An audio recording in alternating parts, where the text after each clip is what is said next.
Father, thank you for today.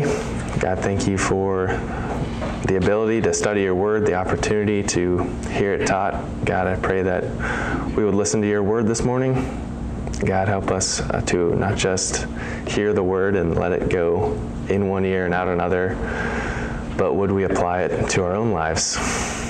Lord, thank you for this book of Daniel where we are learning just how sovereign you are and how in control you are. God, I pray that we would have testimonies like Daniel, like Shadrach, Meshach, and Abednego, who obeyed you rather than served men. God, we love you, and we pray that this time would go well. In Jesus' name, amen. All right, we're in Daniel 3. Would you turn to Daniel chapter 3 with me today?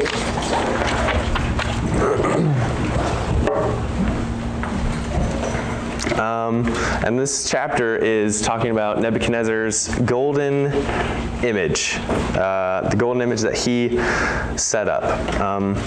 The timeline for this is, there's no specific date as to when this account happens in the book of Daniel, but we know that after all, chapter 3 follows after chapter 2, so we can safely count on the dream happening before Nebuchadnezzar's golden image. And we'll work through this text and we'll make applications as we go, or just kind of thoughts as we go. And then at the end, we'll have a time of application. If at any point there's something that's confusing, feel free to raise your hand, let me know, ask me questions. But at the end, we'll have some time hopefully we'll have time. I actually don't really know.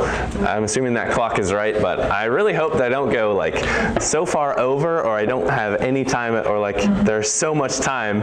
I really hope that this is timed well. So anyways, we'll work through the text, and before that, I wanted to just bring up some of the themes that Pastor Dan pointed out in the first Sunday school. He noted that God, from the book of Daniel, these are some themes from Pastor Dan. It says that God is holy. God's followers should seek to imitate God's character of holiness, and that's a theme here in the book of Daniel. God is sovereign. These events don't happen apart from God's control. He is in total control of everything that is happening here. And also that God is merciful in that he provides for his people in his own way and in his own time. So let's just keep that in mind as we go through this chapter. It is possible, just to set the stage of chapter 3, that the image that Nebuchadnezzar dreamed of, seeing that image, seeing how he is the head of gold there, and then after him come inferior nations or inferior metals to King Nebuchadnezzar, that he saw that image in his dream, the one that Daniel interpreted in chapter 2, and he was like, well, I don't want my kingdom to end. And so in an effort to make himself, I guess you could say, in his own mind as a prideful ruler, to be a ruler forever, that he made this statue of gold, trying to signify, hey, I want to rule forever. And so maybe that's why he built the statue. Ultimately, the text doesn't really say, it just says Nebuchadnezzar built the statue. But that could be in his mind as he has created this image, whatever this image is, which the text does not specify. Okay, so before we begin, we'll go through the text, we'll read through the entire text, and then we'll break it up and break it down. So Daniel chapter 3, let me read the whole text.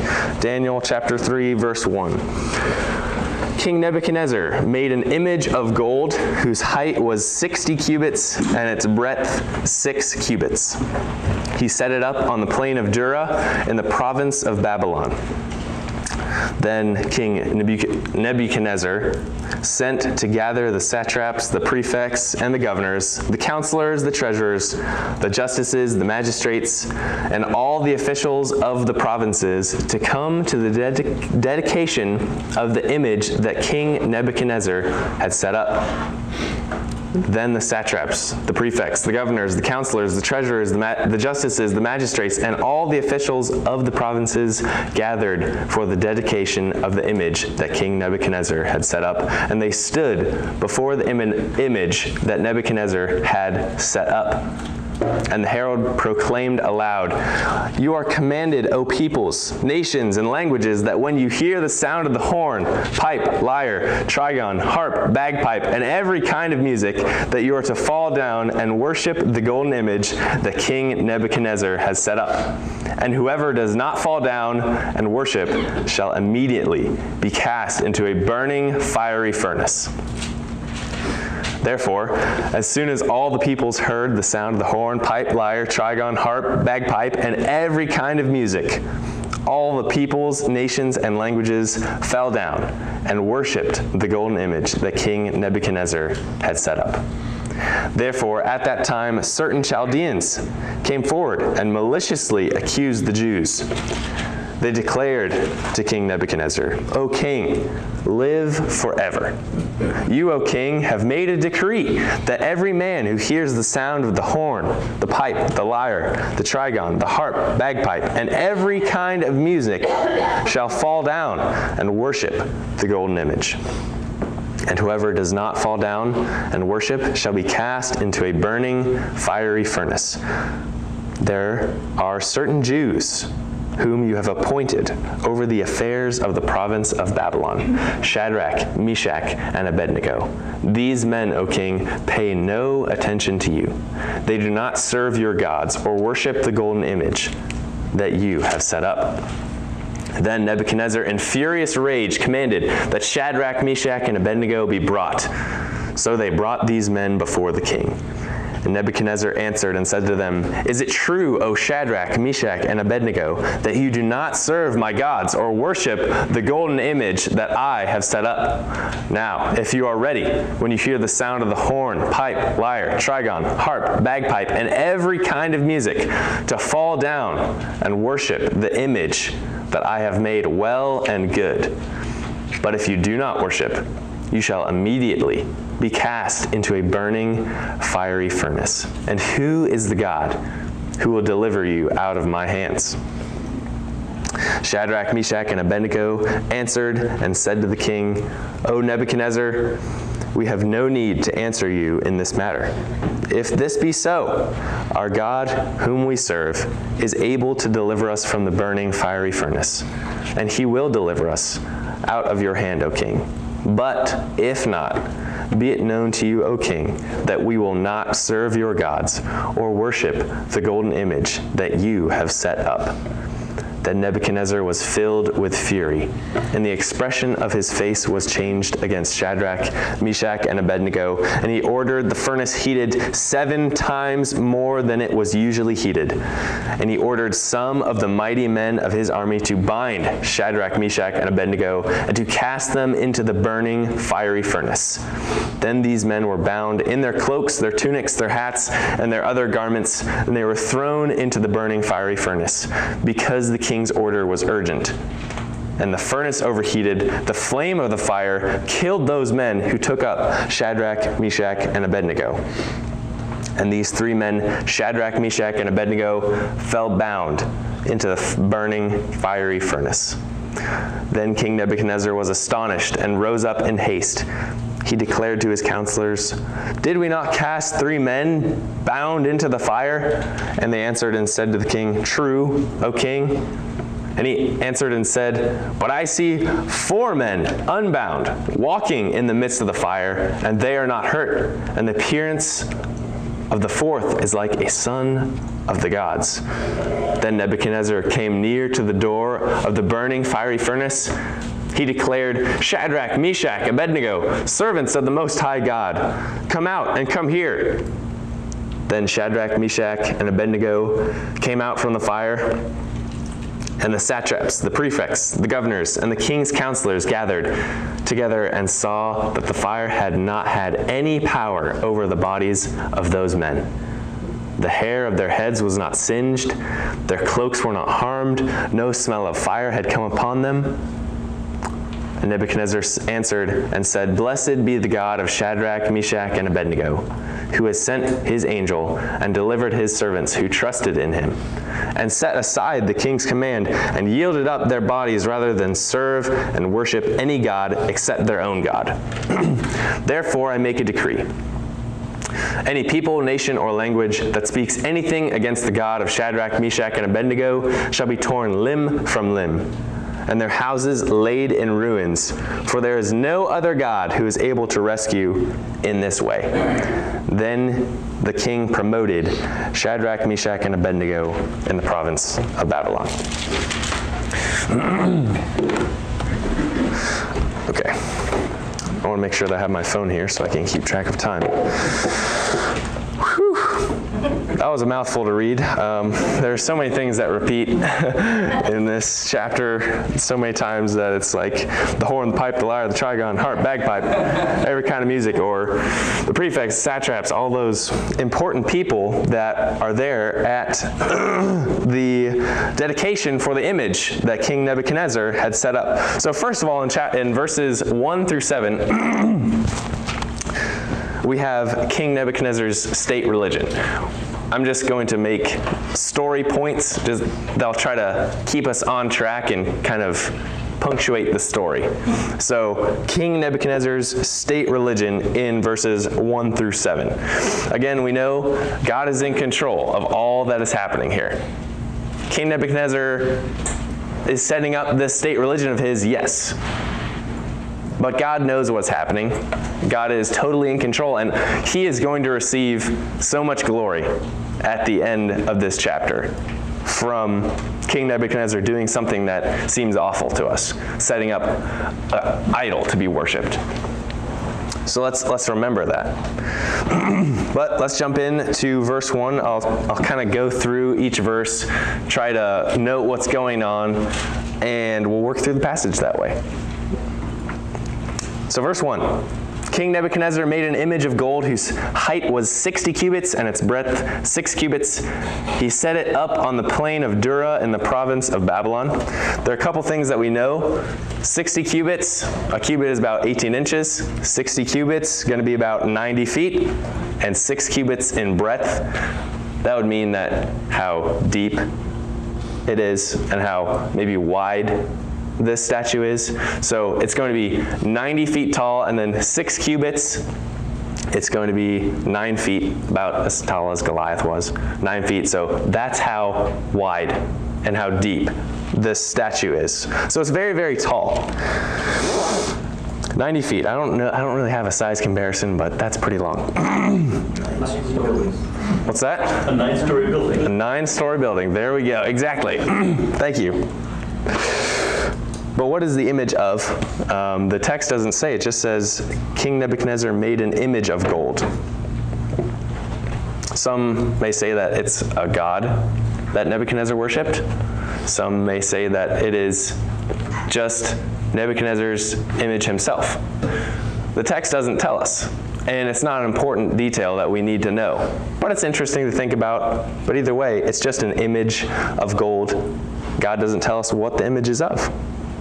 So we have to be content with that. But we do know, and this I found really interesting in my study, King Nebuchadnezzar, whenever the image is mentioned, it says many, many times that this is the image that King Nebuchadnezzar set up. Whatever this image was,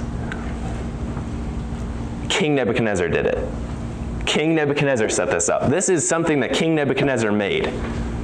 It is associated with King Nebuchadnezzar, this image. So it's very important to King Nebuchadnezzar. After all, he gets furious when people don't bow down before this image. This is very special to him. So where is the plain of Dura? Another question we might have from this verse. Well, according to a commentator that I read, he was quoting some rabbinic sources or rabbinic tradition that says it's possible that the Tower of Babel and this statue that King Nebuchadnezzar had set up is about the same place, this plain of Dura. Ultimately, we don't know. But it's cool to think about. It's probably near the city of Babylon. I don't know where that is in modern day. I think it's Iraq. Somebody can correct me on that, but it's in Iraq. But we don't know where exactly this plain of Dura was. It would have to be a pretty decent sized place. After all, King Nebuchadnezzar's, his empire was rather large, and he had all the satraps, all the prefects, all his important people, all his officials came to this plain to see the statue and to dedicate the image. Again, we kind of said the statue's made of gold. Maybe King Nebuchadnezzar, from his dream, is saying, okay, I don't want just to be the head of gold. I want to be all the way down to the feet of gold. I want my kingdom to rule forever. So here's King Nebuchadnezzar trying to set himself up outside of God's will, that his kingdom is going to end, but he's saying, no, I want my kingdom to last forever. But only one person's kingdom is going to last forever, and that is going to be the stone that comes and knocks away the statue, and that's going to be our Lord Jesus' kingdom. So that's verse 1. Verse 2. After King Nebuchadnezzar sets up this image in the plain of Dura, it says, then King Nebuchadnezzar sent to gather the satraps, the prefects, the governors, the counselors, the treasurers, the justices, the magistrates, and all the officials of the provinces to come to the dedication of the image that King Nebuchadnezzar had set up. These are all the important people. I looked at a commentary that kind of gave a description of each of the names there, the satraps and the prefects, the governors. Suffice it to say, these are all just very important people. These are people in the government there. They are maybe skilled in law. They are maybe military officials. They're the important people. And King Nebuchadnezzar wants them to come for this dedication. A question I have is how many people is that? Don't really know again, but it's probably going to be a lot of people. Okay, verse 3, and then it says the satraps, the prefects, the governors, the counselors, the treasurers, the justices, the magistrates, and all the officials of the provinces gathered for the dedication of the image that King Nebuchadnezzar had set up, and they stood before the image that King Nebuchadnezzar had set up. Now in our story, we've got the king, he's got everybody together, all his important folks, he's got them all together, and now everybody's there standing in front of the golden image that the king had set up. And this is where the story really takes off. The time between when King Nebuchadnezzar sent the invitation to bring everybody and to the time that now everybody is standing, it could have been a decent while. After all, he's got to send people to go get all the important people, and then they have to come and stand before the statue, so that must have taken some time. But now he's got everyone together, and now the story is going to start going like this. Everyone is there. Verse 4, and the herald proclaimed aloud, you are commanded, O peoples, nations, and languages, that when you hear the sound of the horn, the pipe, the lyre, the trigon, harp, bagpipe, and every kind of music, that you are to fall down and worship the golden image that King Nebuchadnezzar has set up. That's verse 4 and 5. And then he continues in verse 6, and whoever does not fall down and worship shall immediately be cast into a burning and fiery furnace. Clearly, lots of people, lots of different nations, lots of different languages. King Nebuchadnezzar's, his nation, his empire spanned different languages, different nations, different cultures, and maybe he's trying to, with this statue, try to set up one state religion. That could be a very good tactic for him to unify his nation under his rule by having a state religion. So it's very good for King Nebuchadnezzar here. Obviously, it's not good for worshipers of God, because we're not going to worship anything else other than the one true God. But really, the Jews were one of the, I don't know of any other monotheistic cultures, but the Jews really had just one God. They are only going to worship Yahweh, one God. Whereas other cultures could kind of accept other gods. They could kind of allow other gods into their system, but not worshipers of God. And we have worship and music here. Verse 5, when you hear the sound, all those musical instruments, I'm not going to say it, everybody is supposed to worship and fall down before the golden image that King Nebuchadnezzar, again, has set up. This image is associated with King Nebuchadnezzar, and he wants everybody to worship it. And imagine a loud enough orchestra that, I don't know if they had sound systems back then or microphones. I don't know, I don't think so, but this must have been a really, really big orchestra. Zion, you're part of an orchestra, like you guys really need mics and to help amplify the sound, but they didn't really have sound amplification.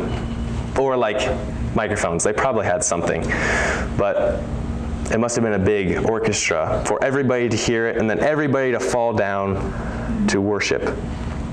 And the king adds a little, he's sweetening the deal here in verse 6. He's saying, and whoever does not fall down and worship shall immediately be cast into a burning fiery furnace. I'm thinking, and this is not original to me, somebody else, I think it was a commentary that I read, but imagine the golden image is set up right here.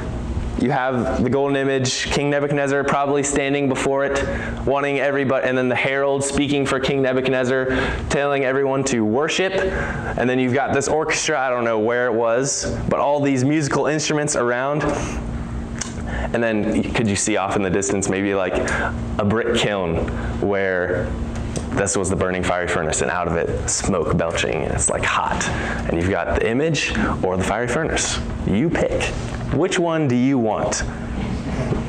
So I found that interesting. I found it funny. But that's the king's caveat to the worship. If you don't worship, you are going to die. It's immediate death. He says, immediately you will be cast into a burning and fiery furnace. Later on, he doesn't immediately throw Shadrach, Meshach, and Abednego into the fiery furnace. He gives them a second chance. He's like, I'm going to make everybody start the ceremony over again, but that's me getting ahead of myself. Immediate death promised. So, verse 7, therefore, I find this one is, therefore, because the burning fiery furnace, or just the verse before, therefore, as soon as all the peoples heard the sound of the horn, the pipe, the lyre, trigon, harp, bagpipe, and every kind of music, all the peoples, nations, and languages fell down and worshiped the golden image that the king Nebuchadnezzar had set up. So far, everything is going well for King Nebuchadnezzar in his ceremony. Everything is going according to plan. The people are worshiping at the sound of the music. It was really smart of him not to say a command of word, because maybe with all the different languages, they wouldn't have understand. So music, everybody can hear music. Everybody understands fall down and worship. But everything's going well. Everybody falls down and worships. Or so it seems. Our next story point, I guess you could say, is rebellious Jewish officials are accused in verses 8 through 12. In verse 8, again, everything is going well, but certain Chaldeans, they come forward and maliciously accuse the Jews. It says, verse 8, therefore at that time certain Chaldeans came forward and maliciously accuse the Jews. I'm just curious as to why Daniel includes the word maliciously.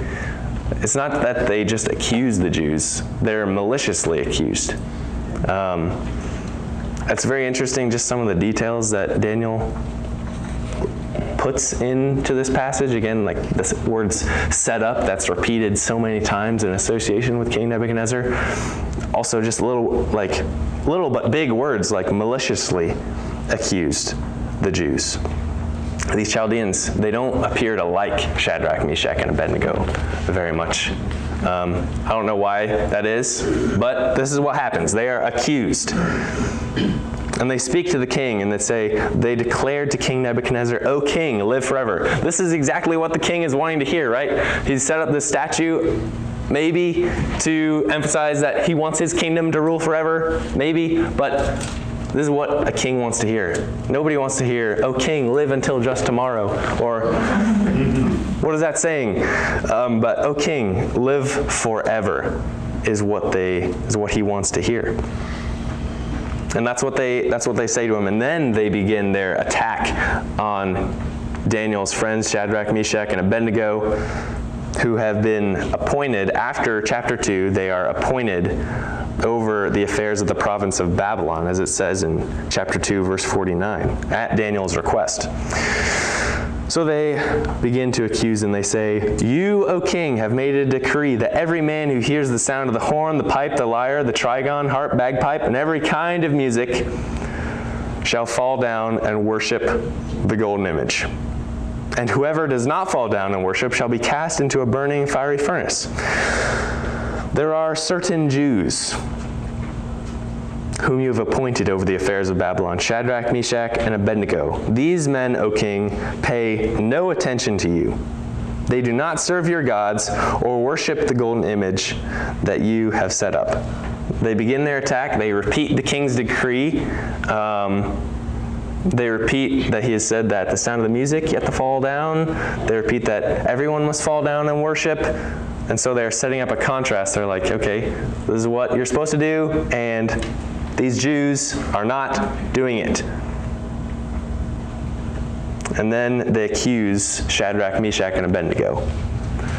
They say that they're not paying attention to the king by not serving his gods or the golden image. And this is where we come to the question of, where is Daniel? Where is Daniel in this accusation?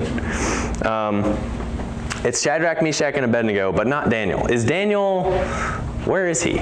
Is he bowing down with everybody else? Or is he somewhere else? Daniel is writing this for us, but the passage, it really doesn't say where he is. So we can assume, though, I think safely from previous chapters, that Daniel's character, he is not one to bow down to false gods. He is not one to worship the golden image. After all, in chapter 1, he sets up a testimony for himself of not wanting to disobey God's law by eating the king's food. Already in just this one way that could have caused death if God had not provided with those vegetables and made them look stronger than those who had had meat. If God had not provided for them, that Daniel could have died. So this is a similar situation where death or obedience to the king. You're either going to obey the king or you're going to die. But Daniel, again in chapter 1, he trusts in God, and God provides a way that they can obey God and that they remain alive. And so Daniel's character is not one to really bow down to false gods. So we know that he wouldn't have bowed down to this golden image if he was there. But seeing as he's not included in this list of 3, Shadrach, Meshach, and Abednego, we're going to say that he was not there. He was probably somewhere else off in the kingdom doing the king's business, or this was just a worship service for those who are in the province of Babylon. Like, these are all the officials who are of the provinces, and they are gathered together. Whereas Daniel, it says in chapter 2 that he was in the king's court. So maybe there was something that he didn't have to be there because he was in the king's court. He had special power or authority that he's like, okay, I don't have to go to this. I serve the king anyway. I'm loyal to the king. Whereas the king's like getting everybody together maybe to test loyalty to him. But Daniel's already has a proven loyalty, and so he's like, maybe I don't have to go. But either way, the text doesn't really say where Daniel is. So he was probably somewhere else in the kingdom. But we know that regardless, he would not have bowed down to the image. He would be with Shadrach, Meshach, and Abednego if he was there. But the text does not say where he is. He's probably somewhere else. I would like to just kind of make some points of application maybe. When it comes to being accused of something, when someone accuses us maliciously of following God, how are we going to respond? Or when that happens, are we ever accused of following God? What kind of I'm so curious as to how Shadrach, Meshach, and Abednego really respond, or why they're being maliciously accused. But for us, as Christians, we know that we will suffer for Christ, or we are promised suffering for Christ. And so when that happens, are we actually going to be suffering for Christ? There's a passage in 1 Peter chapter 3 that I would like to read, actually. If you don't mind turning to 1 Peter chapter 3. 1 Peter chapter 3, verses 18 to 17. It's 9 verses that I found very, they connect well to this passage from Shadrach, Meshach, and Abednego not going to bow down and worship false gods. They were willing to suffer for Yahweh. What about us? Are we going to suffer for Christ as well? So 1 Peter chapter 3, verse 8 says, "Finally, all of you with unity of mind, sympathy, brotherly love, a tender heart, and a humble mind, do not repay evil for evil or reviling for reviling, but on the contrary bless, for to this you were called, that you may obtain a blessing. For whoever desires to love life and see good days, let him keep his tongue from evil and his lips from speaking deceit. Let him turn away from evil and do good. Let him seek peace and pursue it. For the eyes of the Lord are on the righteous, and his ears are open to their prayer. But the face of the Lord is against those who do evil." Verse 13, "Now, who is there to harm you if you are zealous for what is good? But even if you should suffer for righteousness' sake, you will be blessed. Have no fear of them, nor be troubled. But in your hearts honor Christ the Lord as holy, always being prepared to make a defense to anyone who asks you for a reason for the hope that is in you.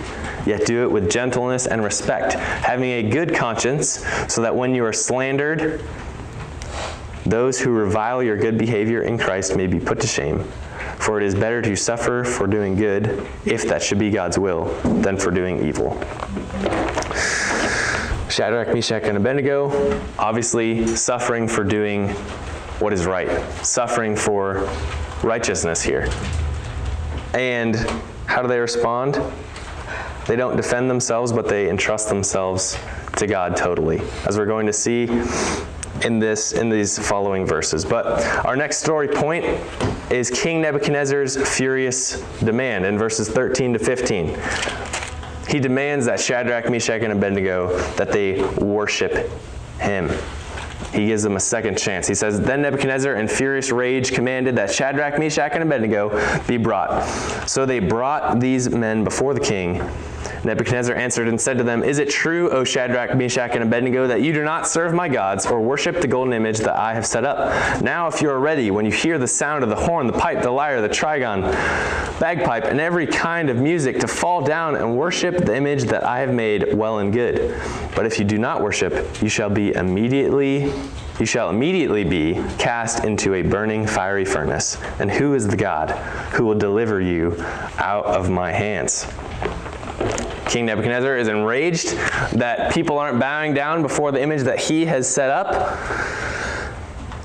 I don't know when the last time I saw somebody in furious rage was. I don't know if I've ever seen anybody in furious rage, but that must have been a sight to behold. Someone who is so angry that it's furious rage. All because somebody's not bowing down to the image that you have set up. I mean, that's strong anger right there. This is clearly his pet project. This is what he wants people to worship.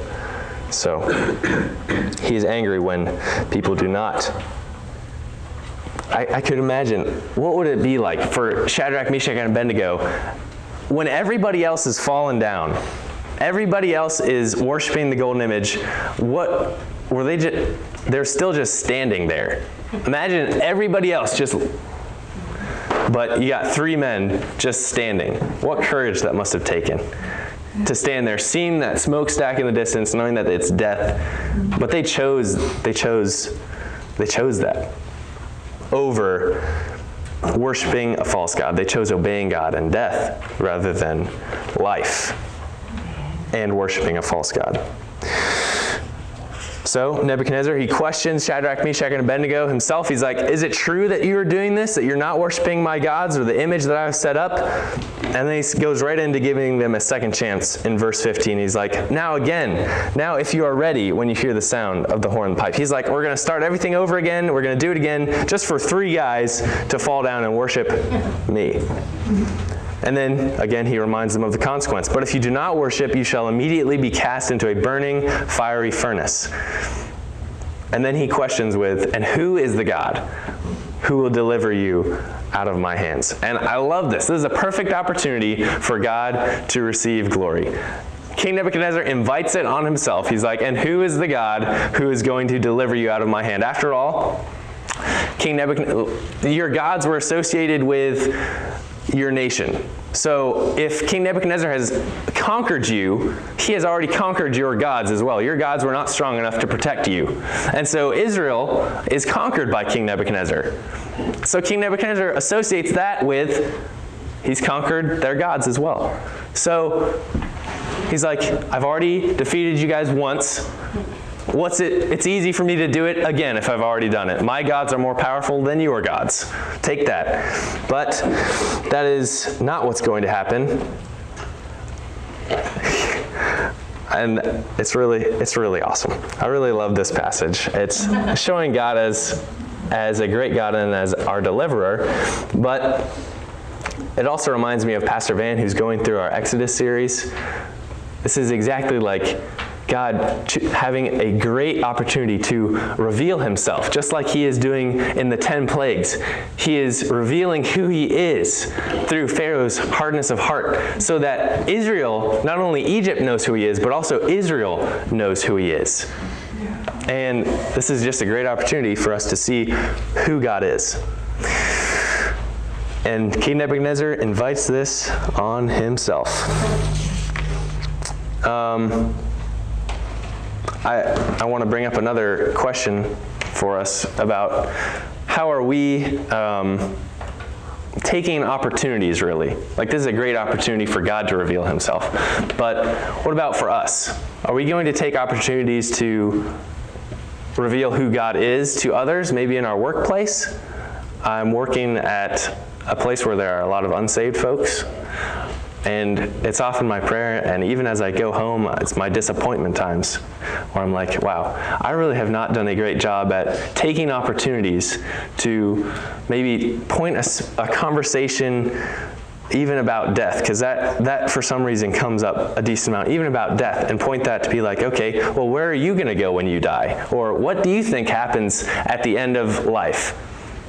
To take opportunities like King Nebuchadnezzar, inviting this opportunity for God to show himself to be a great deliverer. How are you and I taking opportunities when we're around unsaved folks to reveal who God is, or to bring conversations around to then talk about Jesus, talk about the gospel? We have opportunities all the time to share the gospel. We just need to take those opportunities. And I just thought, well, this is an opportunity of God revealing himself. How can we reveal who God is? But anyway, the next verses, 16 through 18, in our story point, it is total trust in God demonstrated. Verses 16 to 18, this is Shadrach and Meshach and Abednego's response. And they answered and said to the king, O Nebuchadnezzar, we have no need to answer you in this matter. That some people say is a disrespectful response, but really it's just saying there's no defense that they need to make.